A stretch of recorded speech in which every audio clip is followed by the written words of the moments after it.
पाकिस्तान में गृह युद्ध की आग अब भड़कने लगी है। पाकिस्तान के नेताओं की नींद अब उड़ने लगी है। कई शहरों में हिंसा भड़क गई और वहां पर अफरा तफरी का माहौल है। सुरक्षा बलों और टीएलपी कार्यकर्ताओं में इस समय हिंसक झड़प देखी जा रही है। यही नहीं, 280 से ज्यादा लोगों की मौत की भी खबर है। टीएलपी चीफ मौलाना साद को भी गोली लगने की खबर है। कट्टरपंथी संगठन टीएलपी का मार्च रोकने के बाद देखिए वहां पर कैसे हिंसा भड़क गई। लेकिन शहबाज शरीफ इस समय जा रहे हैं दूसरे देश की यात्रा करने। सोचिए पाकिस्तान का इस समय हाल क्या है, लेकिन वहां के हुक्मरानों को घूमने से फुर्सत नहीं है। लाहौर समेत कई शहरों में आगजनी और फायरिंग की ये तस्वीरें, ये बहुत अहम ये देखिए तस्वीरें हैं। किस तरह से सड़कों पर माहौल है, हर तरफ हिंसा है, आगजनी है, एक दूसरे की जान लेने पर वहां पर उतारू हैं। टीएलपी चीफ मौलाना साद को भी गोली लग गई। ये देखिए गाड़ियों में आगजनी, आसपास जो कई घर थे उसको भी आग के हवाले कर दिया गया और पाकिस्तान की सड़कों पर इस समय कोहराम मचा हुआ है। वहां की आवाम त्राहिमाम कर रही है, लेकिन वहां के हुक्मरानों की नजर इन तस्वीरों पर नहीं है। सोचिए आप, ये बड़ी बड़ी गाड़ियां जिसमें देखिए आग लगा दिया गया और अब गृह युद्ध की वजह से वहां पर देखिए लोग सड़कों पर, ये आग का गोला बनी कई गाड़ियां, वहां पर कई सारे मकान और देखिए वहां पर अभी भी धमाके की आवाज कई इलाकों में आ रही है। मुनीर आर्मी और टीएलपी के लोगों के बीच ये झड़प की ये तस्वीरें, कई लोगों के मारे जाने की खबर है। इस पूरी हिंसा में सड़कों पर अभी भी देखिए वहां पर हालात कुछ ऐसे ही हैं। कई गाड़ियों को आग के हवाले कर दिया गया। हालात अभी काबू में नहीं हो पा रहे हैं। पाकिस्तान की आर्मी सड़कों पर उतरी हुई है। देखिए लोग वहां पर खड़े हैं, काफी भीड़ दिखाई दे रही है तस्वीरों में। और पाकिस्तान की सेना और टीएलपी में संघर्ष पिछले कुछ दिनों से लगातार होता चला आ रहा है। ये तस्वीरें जो आप देख पा रहे हैं टीवी स्क्रीन पर, ये गवाही है कि पाकिस्तान में इस समय हालात बद से बदतर हो चुके हैं। देखिए गोलियों की तड़तड़ाहट की आवाज, ये धमाके की आवाज, ये आग का गोला बनी ये गाड़ियां, ये धुएं का गुबार, ये सब कुछ दर्शा रहा है कि पाकिस्तान में इस समय कुछ भी ठीक नहीं चल रहा है। टीएलपी का गदर इस समय पाकिस्तान की सड़कों पर दिखाई दे रहा है। देखिए आप, लोग वहां पर टेंट डाले जो बैठे थे उसमें भी आग लगा दिया गया। गाड़ियां आग के गोले में तब्दील हो गई। जो राहगीर वहां से जा रहे थे, देखिए कैसे उनको भी मौत के घाट उतार दिया गया है। इस समय मुनीर आर्मी और टीएलपी के लड़ाकों के बीच ये खूनी संघर्ष और झड़प, देखिए वहां पर गाड़ियां खड़ी हैं, लोग वहां पर इकट्ठे हो गए हैं कि लोग क्योंकि अपनी जान बचाकर भागने के लिए वहां पर देखिए अब रास्ता ढूंढ रहे हैं। इसका लोग नारेबाजी कर रहे हैं। इस समय सड़कों पर लोग काफी आक्रोशित हैं, गुस्से में हैं सरकार के खिलाफ कि आखिर अब हमारी जान बचाएगा कौन। देखिए जो रफ्तार भरती गाड़ियां थी सड़कों पर वो भी अब रुक चुकी हैं, क्योंकि कई जगहों पर हिंसा के बाद वहां पर तनावपूर्ण माहौल है। लोग अपनी जान बचाने के लिए इधर उधर आशियाने की तलाश में हैं। ये देखिए आप, कुछ लोग जब आग लगने के बाद वहां पर अफरा तफरी का माहौल बना पाकिस्तान में, लोग भाग रहे हैं। टीएलपी लड़ाकों ने जो गदर इस समय पाकिस्तान में मचाया है, ये हालात अब नहीं संभल रहे वहां की आर्मी से। लोग इसीलिए नारेबाजी कर रहे हैं। आर्मी के खिलाफ भी लोगों का गुस्सा फूट पड़ा है पाकिस्तान के अंदर। लोग गाड़ियों से इधर उधर देखिए जान बचा के कैसे भाग रहे हैं। लोग सड़कों पर हैं और ये नारेबाजी वहां की सरकार के खिलाफ, आर्मी के खिलाफ सेम किनारे वहां पर लगाए जा रहे हैं। और आगजनी के बाद वहां पर देखिए कैसा तांडव मचा हुआ है पाकिस्तान की सड़कों पर। हालात अभी वहां पर और भी इसी तरह से बिगड़ सकते हैं, क्योंकि टीएलपी के साथ जो संघर्ष इस समय हो रहा है पाकिस्तान की सेना का, अब टीएलपी के लड़ाके रुकने वाले नहीं हैं। तमाम डिफेंस एक्सपर्ट भी इस बात की गवाही दे रहे हैं कि जो गृह युद्ध के हालात पैदा हुए पाकिस्तान की सड़कों पर, ये अभी बहुत दूर तक जाएगा। जो ये चिंगारी भड़की है अभी, इसका देखिए मुकाम बहुत आगे तक होने वाला है।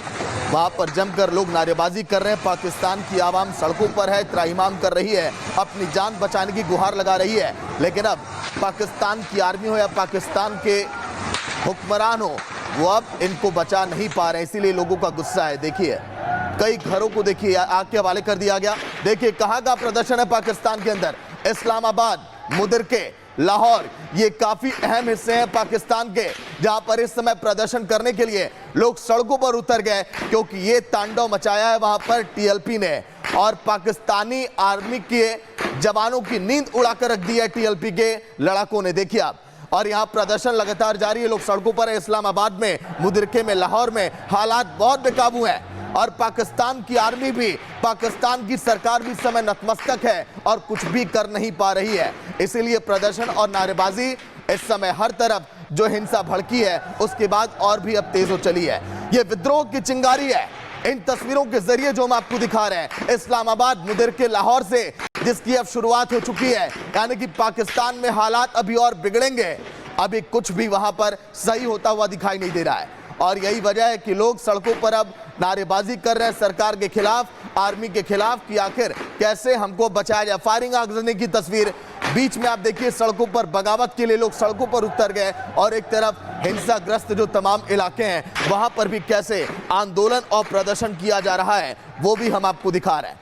टीएलपी का गदर इन इलाकों में है, इस्लामाबाद, मुदिर के लाहौर। ये तस्वीरें बानगी भर है। ये जो रास्ते होकर गुजर रहे हैं ये पूरे पाकिस्तान को अपनी आगोश में लेंगे तो पूरे पाकिस्तान में हर तरफ वही धुआं धुआं होगा जो आप अभी एक तरफ तस्वीरों में देख पा रहे हैं। देखिए आप लोग कैसे कैमरे से वीडियो बना रहे हैं, जो लोग अपनी जान बचाकर कहीं छुपे हुए हैं। देखिए रेलिंग का सहारा लेकर कुछ लोग ग्रिल पकड़े वहां पर बैठे हुए हैं और इसी जालीनुमा रेलिंग के जरिए यहां से कैमरा वो बाहर करते हैं, तस्वीरें दिखा रहे हैं जो सोशल मीडिया पर वायरल हो रही है कि पाकिस्तान में हालात कैसे हैं। गोलियों की तड़तड़ाहट, की आवाज, ये गाड़ियों में धुएं का गुबार, हर तरफ हिंसा की तस्वीरें, विद्रोह की चिंगारी, ये दस्तक देती है कि पाकिस्तान में अब वो लम्हा बहुत करीब है जब गृह युद्ध के लिए लोग सड़कों पर होंगे और पाकिस्तान में अंजाम अब बहुत बुरा होगा क्योंकि लोग अब नारेबाजी कर रहे हैं। कर्नल शैलेंद्र हमारे साथ जुड़ गए जिनसे चर्चा करेंगे। शैलेंद्र जी, देखिए कल के दिन भी इसी पर बातचीत हो रही थी। पाकिस्तान में हालात लगातार बिगड़ते जा रहे हैं। टीएलपी के लोगों ने वहां पर गदर मचाया हुआ है और पाकिस्तानी सेना तो नतमस्तक है उनके आगे। शैलेंद्र जी। जय हिंद, नमस्कार। देखिए, हमने आप पिछले 3 दिन में यही आपको एक एनालिसिस दिया था कि ये जो चल रहा है ये सिर्फ शुरुआत है, आप देखेंगे ये बढ़ता जाएगा।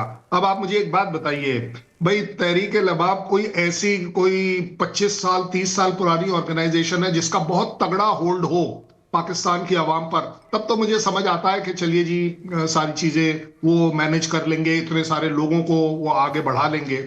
2015 की ऑर्गेनाइजेशन और उसका इतना होल्ड कि यस वो काम कर पा रही है जो आवाम चाहती है। आप ये जो पॉलिटिकल रंग दिया जा रहा है पाकिस्तान में कि लबैक जो है वो अफगानिस्तान से मिली हुई है, पता नहीं किससे मिली हुई है, अफगान बलूच से भी मिली हुई है, टीटीपी से भी मिली हुई है। पाकिस्तान को समझ नहीं आ रहा कि ये आवाम की आवाज है जिस तरीके का वो काम कर रहे हैं। अदरवाइज आप बता दीजिए, एक सिर्फ यूएस एम्बेसी तक जाने के लिए अगर एक ऑर्गेनाइजेशन इतनी ज्यादा सफर कर रही है, क्यों? ये एक्चुअली ऑर्गेनाइजेशन नहीं सफर कर रही है, पाकिस्तान की आवाम सफर कर रही है। आप एक बात बता दीजिए, मुरीद के कैंप के ऊपर अगर वो बैठ गए तो बैठे हुए लोगों के ऊपर आपको लाठी चार्ज करना, मार पिटाई करना, फायरिंग करना। रेंजर्स बाहर आए हुए हैं। एक होता है कि नॉर्मल पुलिस, अड़ोस पड़ोस के सारे डिस्ट्रिक्ट की पुलिस आ रखी है। क्यों? सिर्फ एक उस मार्च को विफल करने के लिए कि वो इस्लामाबाद पहुंच जाए या यूएस एम्बेसी पहुंच जाए। कौन सी ऐसी बड़ी बात वो मांग रहे हैं कि चलिए जी वो यूएस एम्बेसी में जाकर उन्होंने प्रोटेस्ट करना है कि जी आपने ये जो गाजा का पीस प्लान बनाया है सही है या गलत है। क्यों? क्योंकि पाकिस्तान को पता है कि यूएस एम्बेसी की तरफ चलता हुआ हर आदमी मुनीर के खिलाफ है, शहबाज शरीफ के खिलाफ है। ये जो मार्च चल रहा है, प्रोटेस्ट चल रहा है, जो जिस तरीके का हर पॉइंट ऑफ व्यू से डिसकंटेंट चल रहा है, वो एक्चुअली मुल्ला मुनीर और उसकी जो रिमोट कंट्रोल की जो गवर्नमेंट है ये उसके खिलाफ है। आवाम इसको बर्दाश्त नहीं करेगी। और आप एट्रोसिटीज देखिए, अत्याचार देखिए। आपने गोली चला दी है, 200 से ज्यादा लोगों को अरेस्ट कर रखा है। किस बात के लिए अरेस्ट कर रखा है? मुरीद के में किसी भी तरह के अरेस्ट का आपका क्या बनता है? और अगर आप कह रहे हैं कि चलिए जी पीसफुल नहीं रहा वो प्रोटेस्ट, वो आपकी जिम्मेवारी है। आपने उस प्रोटेस्ट के ऊपर जब फायरिंग कर दी, लाठीचार्ज कर दी, आपने सब तरीके के हथकंडे अपना लिए, तो आपको क्या लग रहा है कि जो प्रोटेस्टर होते हैं उनका कोई हक नहीं है? अब भाई आपने अगर बदमाशी और बदतमीजी और गुंडागर्दी कर दी है, उन्होंने भी पुलिस स्टेशन की गाड़ियां लूट ली हैं। मैं मानता हूं ये गलत है किसी भी पॉइंट ऑफ व्यू से, बट अपने आप में आप अपनी आवाम को मजबूर कर रहे हैं। मेरा अपना कहना है, पाकिस्तान की आवाम की ये आवाज भारत भी सुने, भारत भी इस बात के ऊपर प्रोटेस्ट डाले पाकिस्तान में, यूएन में, यूएनएचआरसी में, कि आप बताइए यहां पर आपकी नजरें नहीं खुलती। एक फुल फ्लेजेड आर्मी वहां पर आकर लोगों के ऊपर अत्याचार कर रही है, वो आपको नहीं दिखता। बलूच आपको नहीं दिखता, खैबर पख्तूनख्वा आपको नहीं दिखता, सिंध आपको नहीं दिखता। आपको दिखता है तो सिर्फ एक चीज दिखती है, इस्लामाबाद दिखता है, रावलपिंडी दिखता है। ये तो कोई काम करने का तरीका है नहीं। मैं वार्न कर रहा हूं, आपको एक प्रिडिक्शन दे रहा हूं, ये मेरा एस्टिमेट है, मेरा एक एनालिसिस है कि पाकिस्तान में ये डिसकंटेंट अब और बढ़ेगा। क्यों? क्योंकि सीधी सीधी बात है कि मुल्ला मुनीर पहले ही ऑलरेडी कमजोर पड़े हुए हैं, नाकाम हो चुके हैं, निठल्ले बैठे हैं, क्योंकि उन्होंने पाकिस्तान आर्मी छोड़कर एक सेल्समैन का जॉब ले लिया है कि वो अपने कंट्री के लिए किस तरह से कहां कहां क्या क्या चीजें सेल करेंगे। चाहे वो पोर्ट ले लीजिए, चाहे वो रेयर अर्थ ले लीजिए, चाहे वो पेट्रोल ले लीजिए, चाहे वो बिटकॉइन ले लीजिए, चाहे वो किसी भी तरह का ट्रांजैक्शन इस समय ले लीजिए जो फाइनेंशियल है, उसमें मुल्ला मुनीर जुड़े हुए हैं। जबकि उनका कहां वहां लेना ना देना, उनका कोई मतलब नहीं बनता। और आप, मैं तो कह रहा हूं, आज आपकी पब्लिक, आपकी आवाम एक आवाज उठा रही है, इसके साथ आपको खड़ा होना, उसके साथ बातचीत। अब आपने 3 दिन बाद आप बातचीत शुरू करी है। प्राइम मिनिस्टर साहब को रिमोट कंट्रोल में बोला गया है कि चलो जी दिखाने के लिए कुछ बातचीत करो, नहीं तो ये बाहर की कंट्रीज जो है ये हमारे को क्रिटिसाइज करेंगी। आप हर चीज में बाहर की कंट्री को इन्वॉल्व करते हैं। आपका अपने मॉरल वैल्यूज क्या है? पाकिस्तान में मॉरल वैल्यू तो खैर होना ही नहीं चाहिए वर्ड, क्योंकि उनकी उसमें है ही नहीं। और जहां तक बात आती है कि चलिए जी इनका कहना है कि किसी तरह से ये जो सपोर्ट है वो एंटी कंट्री है, वो भाई साहब कितनी जगहों पर एंटी कंट्री है। सिंध में क्या प्रॉब्लम है? वहां पर भी एंटी कंट्री हो गया, बलूच में भी एंटी कंट्री हो गया, टीटीपी भी एंटी कंट्री हो गया, जो आपका अपना था। ये आपके ऑफिशियल स्टेटमेंट थे कि टीटीपी हमारे अपने लोग हैं।